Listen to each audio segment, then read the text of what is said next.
রান্নাঘরে ঢুকে পড়েছি। রান্না শুরু হয়ে গেছে। প্রথমে ব্রেকফাস্ট করা হয়ে গেছে, তারপরে এখন করছি ডাল দিয়ে মটর ডাল। ডালটা হলে করবো তুলের তরকারি, আরেকটা তরকারি করবো। শুভ দুপুর বন্ধুরা। চা খেতে খেতে আমার রান্নাও আমি প্রায় শেষ করে ফেললাম। এটা করেছি থোড় ভাজা, ধনেপাতা দিয়েছি, কালো জিরে দিয়েছি, শুকনো লঙ্কা ফোড়ন দিয়েছি।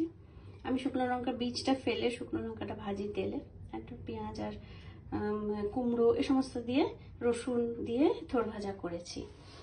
আর এখানে করেছি পাঁচমিশালি তরকারি বড়ি দিয়ে, বড়ি টমেটো সব দিয়ে, ওখানে সব রকমের সবজি, একটু বাঁধাকপি সব দিয়ে 5 ফোড়ন দিয়ে তরকারিটা করেছি। আদা বাটাও দিয়েছি। আর আমার একটা সিক্রেট মশলা আছে, আমি নিজে মশলাটা বানাই, সেই মশলাটা নামাবার আগে দিই। তো খুব সুন্দর এটা, সেই লাবড়ার যে একটা স্মেল হয় না, খুব সুন্দর, সেরকমটা খুব সুন্দর গন্ধ হয় তরকারিটার মধ্যে।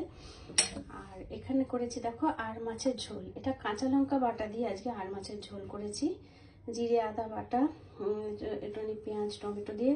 আমাদের আজকে ভেজ, কিন্তু আমার ছেলে ভেজ খায় না বলে ওর জন্য মাছের ঝোল করেছি।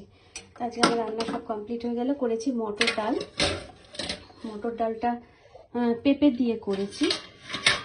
এবার একটুখানি পাঁপড় সেঁকে নেব।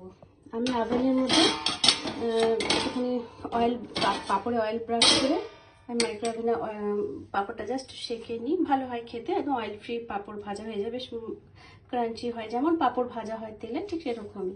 তাহলে আমার রান্না শেষ।